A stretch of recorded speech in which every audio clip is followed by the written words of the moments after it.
ask Coach Smart for some opening comments on the game, then we'll take your questions. Coach Smart. Well, I'd like to first thank our fans like I always do. What a tremendous atmosphere to be 12 o'clock and a little chilly out there. I thought our fans came out and did an awesome job, helped impact the game for us. It was great to honor Coach Rick, who I have so much respect for. I got to see him and get a big hug there coming out for the second half and see so many guys that played for him that care so much about him and it meant so much to UGA. A lot of them I had flashbacks of back when I was a young coach. So it was really good to see them. I thought we started out kind of sloppy today, a little bit of a lack of focus early, especially on defense, but offensively took us a while to get going. But once we did, we really did some nice things and was proud of the guys. We're starting to get some guys back and then we lost a couple guys that are banged up, but all in all, really pleased with the guys' effort. But we got some things we got to clean up. And I will say on the Adams situation, because I know everybody wants to ask and ask questions, with it being an ongoing legal situation, no matter, I can't comment on it, can't talk about it. I will tell you we're cooperating fully with all the law enforcement and campus organizations, and that's all I can say about it. So if you want to ask, I'm going to have to stick to that statement. With that, we'll open it up. All right, let's take the first two questions from Anthony Dasher and Mike Griffith. Hey, Coach, I know you'll probably get a lot of quarterback questions today, but I was just wondering to have both guys healthy now, how much does that, or is that going to enable to maybe open up the playbook even more than what has been before? I don't know that having both of them, I don't know that I understand the question. I don't know the rationale behind both of them being healthy. We can open them more because we have Carson, who I think does a tremendous job when they're not healthy. So we don't limit the playbook based on the health of the quarterback, if that's what you're asking. Yeah, I'm sorry. That's what I meant, Coach, is having one or the other affects the way you call a game. Yeah, the one we have affects how we call a game, but it doesn't limit what we do in terms of opening up the play. But we put a plan together based on the quarterbacks that we have, and then we execute the plan. Kirby, kind of a two-part question here. One, how did you anticipate Missouri would go with that run stop defense? And two, did you know coming into the day you were going to play JT at some point? On the run stop defense, I don't know what you mean. They were going to play the run stop defense. They played the same defense they've been playing. They played a little better. They changed out a couple guys personnel wise, but I mean they didn't change their defense by any means. We didn't run the ball real well, if that's what you're asking. We did not do that super well, but there was no massive change in terms of what they did. They did max blitz a little more and took some more chances than they normally do. Next question is from, go ahead. And then you said last week that you typically have a plan for the quarterbacks. Did you know coming into today that you were going to use both quarterbacks? Again, we make our decisions as a staff for what we think is best for the team, and we'll continue to do that. All right, next two questions, Chip Towers and then Mark Weiser. Coach, can you just address kind of the overall, you guys have a chance now going to Tennessee to finish the SEC season undefeated. What do you feel like at this point is you need to be focusing on to make that happen? We need to be focusing on Tennessee, playing in a really tough environment, one of the toughest places to play in the country. Their fan base is balled in, all in on Coach Heupel and his staff.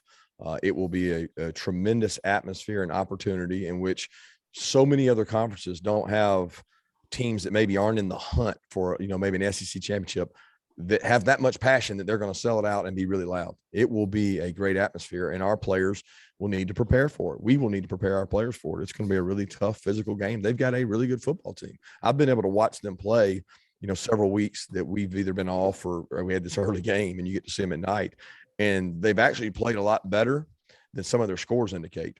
And I've got a lot of respect for their team and how hard they play. So I think our guys realized they got a little bit of a wake-up call today that this was not probably a subpar outing for us in terms of execution and play style for us.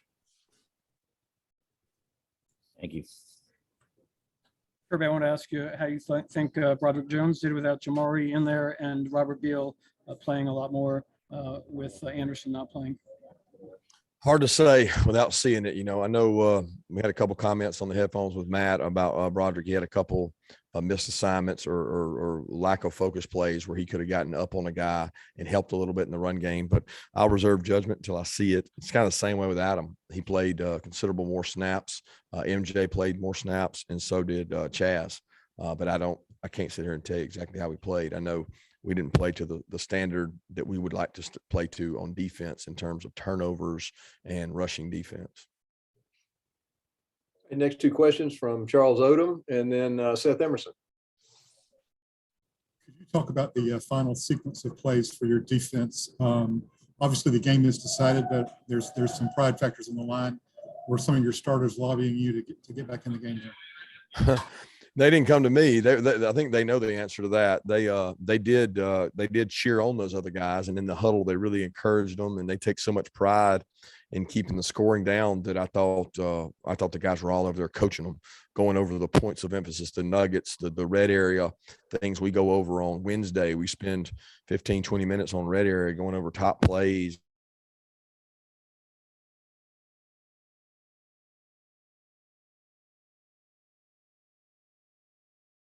Is that the only question you asked? Yeah. Kirby, a lot of receivers got targets and had big plays. Does it, even with Dom and George not back yet, Justin, does it feel like receivers are kind of rounded into form at this point in the season? Yeah, I thought this game was the closest. I thought, Arian had a full week. We met on Monday, said you're getting your full quota. You got to go. You got to get your reps to be able to play. Jermaine, hey, you're getting your full reps. Coming off Florida, I felt like they were both healthy Florida, but they weren't healthy the week of practice. And I feel like they were both healthy this week of practice, which helped us from a depth standpoint to be able to rep. Ladd got to share reps, so he didn't have to take the burden. JJ Kieras, AD, and when we were fully healthy at receiver, excluding George and Dom, we have a good unit. With George and Dom, then that's what we thought going into the season it would be special. But we're working to try to get those guys back. And I thought the perimeter this week, I was so much that touchdown by Jermaine Burton.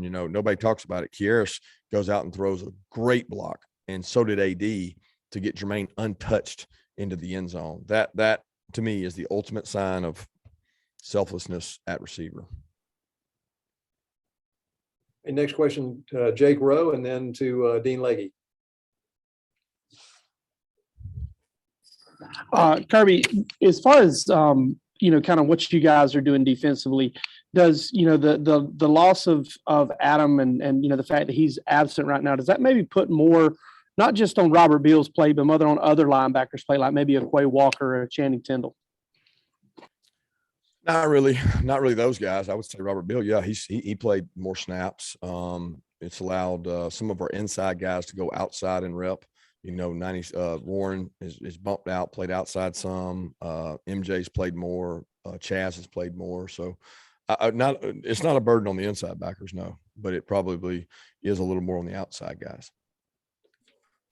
Kirby, I can't see certain things because I'm shooting a 600 millimeter lens. When Nolan's blocking these punts, is he being sent, or is he being sent on the pump block? When we call a block, he's being sent. We called a block the first punt of the game, I think it was, and we thought he got really close. But the other one was a really good job by our special team staff of having a check for when they checked, and Dan Jackson is our check guy. So it was not a call block, but it triggered a block by what they did, and he did an excellent job. He's a very conscientious.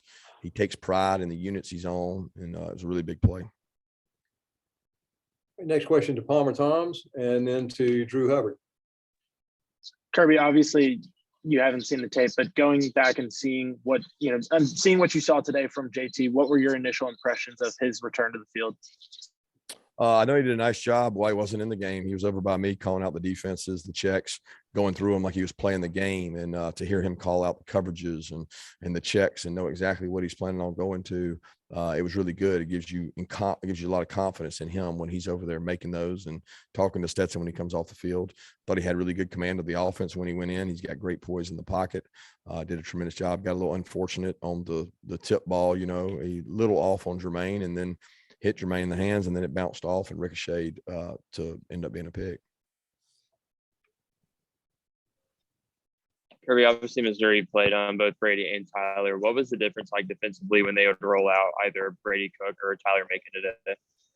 Well, both of them were athletic. They didn't.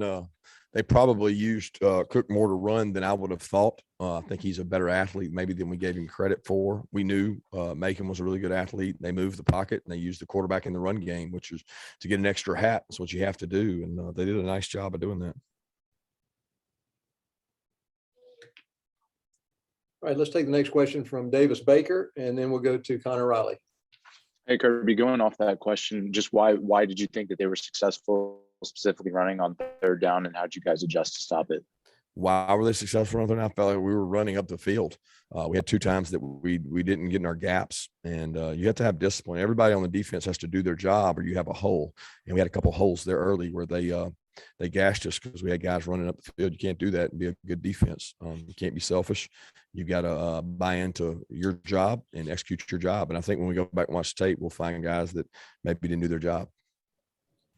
Hey, Kirby, earlier in your press conference, you used the word subpar to describe, how the team played today, and yet you guys still come out with a 37-point win. What does that say about where this team is, to where it's certainly not your best day, but you're still able to get a very quality win over an SEC East opponent?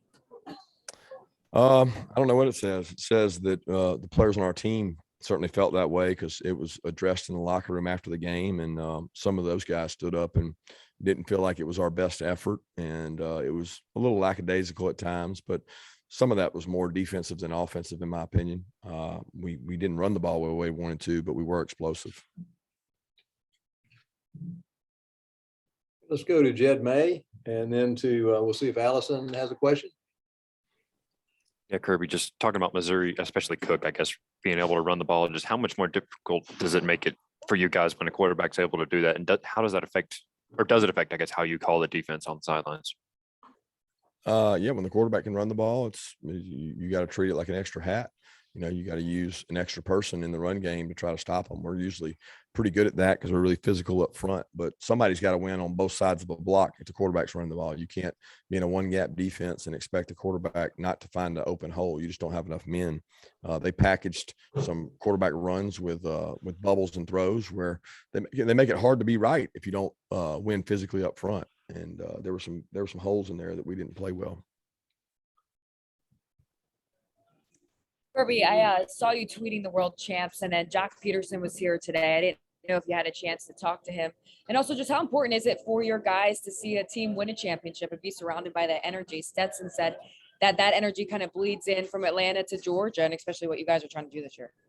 Yeah, it's really cool. I was hoping to get to see those guys. I saw, I guess, Jock during the timeout or when they recognized him, and all our water boys had the beads or the pearls on. So they were all representing, including my son, who's a big Jock fan, but I didn't get a chance to speak to him, and so proud of what the Braves have done for the state and for Atlanta. And it's pretty cool. It's pretty neat to watch them do so well, especially to close the way they did.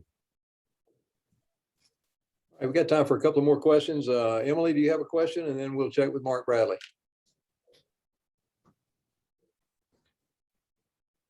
Hey, Kirby, I was just wondering, you've been doing this long enough to know that any athlete, it's as much physical as it is mental. With JT, what are you guys doing? What's your coaching staff doing, or even you, to keep his confidence up? Yeah, most of that comes through reps in practice, right? You get confidence through repetition. Repetition is the mother of all skill. And he gets reps. He works hard at it. He gets competitive reps against our defense and throwing the ball. And, confidence is not given. Confidence is something that's earned by how you work. I think JT has a lot of confidence in himself. I stand by him and hear him talk about it. And I think he has tremendous, I think both our quarterbacks have tremendous confidence. And I have tremendous confidence in them. I'm okay, Claude. I yield my time. Okay, we'll take the last question from Tyler Griffith. Tyler, do you have a question? Yeah, I saw a stat Arian has 3 career touchdowns on his 5 catches. Can you just talk about the added element that he brings to this offense? And was he feeling 100% today? Was there any point that he maybe was sore? I don't think so. I don't know. I didn't get a chance to ask him that during the game. I certainly felt like he was 100%. He's still, you know, we still have some youth. He still really has not even played a season. I mean, he was just partial last season. He's been injured most of this season. AD still really young and green. Lads come along, been nice. Jermaine is considered like a veteran and he's in his 2nd year. So a lot of those guys are youthful, and you have to go through these, I don't know what you call them, these learning experiences, these moments of just growing. You know, he was the gunner on the punt that we expected to make the tackle or make the guy fair catch, the one punt that almost came out on us and he fell down. So it's one of those things that Arian is he's working hard, man. Arian takes a lot of pride in doing things right, but he has to improve, and our team has to continue to improve. And that's the biggest thing is not falling victim to this narrative that's out there. We have to get better because the games are getting nothing but bigger and bigger and bigger each week. Thanks. Thanks, Coach Smart.